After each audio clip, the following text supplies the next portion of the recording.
तनाजुर में देना चाहता हूँ, सब लोग मेरी बात रिकॉर्ड करें, इसको खूब सुनाएं। इस वक्त पूरी दुनिया में जिन हालात से हम दो चार हैं वो आप सब जानते हैं।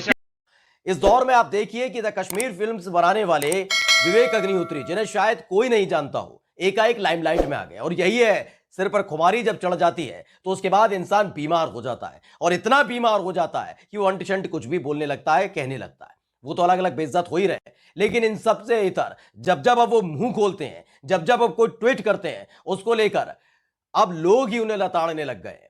दरअसल इन सब के बीच एक वीडियो निकलकर सामने आई थी। इस वीडियो में एक मौलाना साहब हैं जो सीधे तौर पर बता रहे हैं कि इस फिल्म को बैन होना चाहिए, नहीं होना चाहिए। मुस्लिम समुदाय के तमाम लोग वहां पर सामने बैठे हुए हैं। वो कह रहे हैं जब कश्मीर फाइल्स को जिस तरीके से दिखाया गया है, दर्शाया गया है, झूठ बोला गया है, परोसा जा रहा है कि इस फिल्म को बैन नहीं होना चाहिए।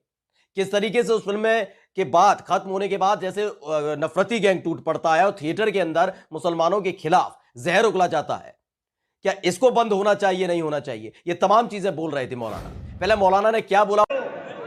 ये फिल्म पर पाबंदी लगनी चाहिए। हम अमन पसंद लोग हैं, हम इस मुल्क में अमन चाहते हैं। और हमने इस मुल्क पर 800 साल हुकूमत की, तुम्हें 70 साल हो गए हुकूमत करते हुए, तुम हमारा निशान मिटाना चाहते हो? खुदा की कसम तुम मिट जाओगे, लेकिन